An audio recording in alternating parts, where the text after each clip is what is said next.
কোটা সংস্কার আন্দোলনে নিহতদের ঘটনায় তৎকালীন আওয়ামী লীগ সরকার ৩ সদস্য বিশিষ্ট যে তদন্ত কমিশন গঠন করেছিল তা বাতিল করা হয়েছে। এ বিষয়ে বুধবার প্রজ্ঞাপন জারি করেছে অন্তর্বর্তী সরকার। মন্ত্রিপরিষদ সচিব মোহাম্মদ মাহবুব হোসেন স্বাক্ষরিত প্রজ্ঞাপনে বলা হয়েছে, SRO নম্বর 299 আইন 1956 এর সেকশন 7 এ প্রদত্ত ক্ষমতা বলে 1 আগস্ট 2024 খ্রিস্টাব্দ তারিখে জারিকৃত প্রজ্ঞাপন SRO নম্বর 280 আইন 2024 দ্বারা গঠিত 3 সদস্য বিশিষ্ট তদন্ত কমিটি দ্বারা বাতিল ঘোষণা করিল।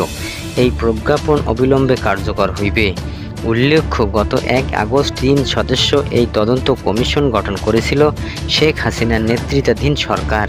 কমিশনের সভাপতি ছিলেন সুপ্রিম কোর্টের হাইকোর্ট বিভাগের বিচারপতি খন্দকার দিলুরুজ্জামান, আর সদস্য ছিলেন বিচারপতি AKM জাহিদ সারোয়ার ও বিচারপতি শওকত আলী চৌধুরী।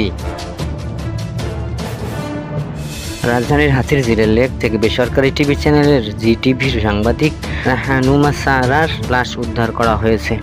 গতকাল মঙ্গলবার রাতে রাহানুমা উদ্ধার করে ঢাকা মেডিকেল কলেজ হাসপাতালে নেওয়া হলে কর্মরত চিকিৎসক তাকে মৃত ঘোষণা করেন। রাহানুমা সারা জিটিভির নিউজ রুম অডিটর হিসেবে কাজ করতেন। তিনি কল্যাণপুরে থাকতেন বলে জানা গেছে। সাহারা নোয়াখালী সোনাইমুড়ি উপজেলার ইসলামবাগ কৃষ্ণপুর গ্রামের বখতিয়ার শিকদারের মেয়ে। এদিকে সাংবাদিক রাহানুমা সারার মৃত্যুর বিষয়টি নিয়ে নিজের ভেরিফাইড ফেসবুক পেজে একটি পোস্ট দিয়েছিলেন সাবেক প্রধানমন্ত্রী শেখ হাসিনার ছেলে সজীব ওয়াজিদ জয়। বাংলাদেশের সময় আজ বুধবার সকাল 10টা 20 তিনি স্ট্যাটাস দেন। সেখানে জয় লিখেছেন, রাহানুমা সারা গাজী টিভির নিউজ রুম সম্পাদককে মৃত অবস্থায় পাওয়া গেছে। ঢাকা শহরে হাতিরঝিল লেক থেকে তার লাশ উদ্ধার করা হয়েছে। বাংলাদেশের মতো প্রকাশ্যে স্বাধীনতার উপর আরেকটি নৃশংস হামলা। গাজী টিভির একটি ধর্মনিরপেক্ষ নিউজ চ্যানেল গোলাম দস্তগীর গাজীর সাম্প্রতিক গ্রেপ্তার। তবে জয়ের এই পোস্টকে অনেকেই উস্কানিমূলক হিসেবে দাবি করছে। বেশিরভাগই বিষয়টি গুজব ও ভুল তথ্য হিসেবে মন্তব্য করেছেন। শফিউল ইসলামের নামের একজন লিখেছেন, আমি জিটিভিতে কর্মরত, আমাদের অফিসে রাজনৈতিক কারণে কোনো সমস্যা নেই। আমাদের নিউজ রুম অডিটর সাহারার মৃত্যু নিয়ে মিথ্যাচার বন্ধ করুন প্লিজ। সাহারার ফেসবুকে পোস্ট দেখে যতটুকু বোঝা যাচ্ছে এটা সুইসাইড হতে পারে। পুলিশ তদন্ত করার আগে আপনি কিভাবে হলেন তাকে হত্যা করা হয়েছে। সাহারা মঙ্গলবার রাতে 12টার দিকে নিজের ফেসবুক ওয়ালে একটি পোস্ট করেছিলেন। সেখানে তিনি লেখেন জীবনত্ব থাকার চাইতে মরে যাওয়া ভালো। একই সময় ফাহিম ফয়সাল নামে এক যুবককে ট্যাগ করে তিনি আরও একটি পোস্ট দেন। সেখানে তিনি লেখেন, তোমার মতো বন্ধু পেয়ে ভালো লাগলো, আল্লাহ তোমার মঙ্গল করুক, আশা করি শীঘ্রই তোমার সব স্বপ্ন পূরণ হবে। আমাদের অনেক পরিকল্পনা ছিল, দুঃখিত পরিকল্পনাগুলো পূরণ করতে পারছি না। তোমার জীবনের প্রতিটি ক্ষেত্রে আল্লাহর রহমত করুক। এই পোস্টে ঢাকা বিশ্ববিদ্যালয়ের রাজু ভাস্করের পাদদেশে কপালে পতাকা বাঁধা কয়েকটি ছবিও পোস্ট করেছে সাহারা। জানা গেছে, সাংবাদিক সাহারার বিবাহিত। তার স্বামী সাইয়েদ শুভ্র।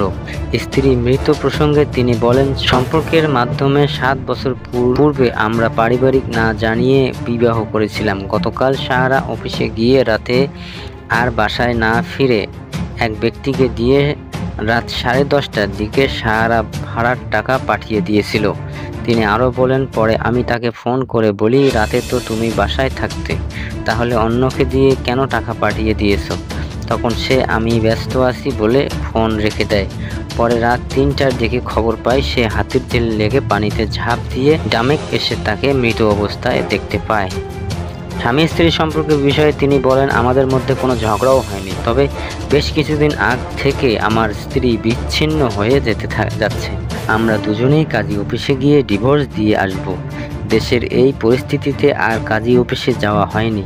রাহানুমাকে উদ্ধার করে হাসপাতালে নেওয়া পথচারী সাগর জানান, ওই নারীকে ঝিলের পানিতে ডুবতে দেখতেন তিনি। এরপর তাকে দ্রুত উদ্ধার করে ঢাকা মেডিকেলে নিলে দায়িত্বরত চিকিৎসক পরীক্ষা নিরীক্ষা করে জানান ওই নারী আর বেঁচে নেই। জামায়াতে ইসলামী এবং তাদের ছাত্র সংগঠন ইসলামী ছাত্র শিবিরকে নির্বাহী আদেশে নিষিদ্ধের প্রজ্ঞাপন প্রত্যাহার করা হয়েছে। বুধবার 28শে আগস্ট এ বিষয়ে গেজেট প্রকাশ করা হবে। বৈষম্য বিরোধী ছাত্র আন্দোলনের নেতৃত্বে সংগঠিত কোটা সংস্কার আন্দোলনে সরকার পতনের আন্দোলনের রূপ নিলে গত 1 আগস্ট বাংলাদেশের জামায়াতে ইসলামী ছাত্র শিবির ও অঙ্গ সংগঠনকে নিষিদ্ধ ঘোষণা করে আওয়ামী লীগ সরকার। সন্ত্রাস বিরোধী আইনের 18(1) ধারায় নিষিদ্ধ প্রজ্ঞাপন জারি করে স্বরাষ্ট্র মন্ত্রণালয়।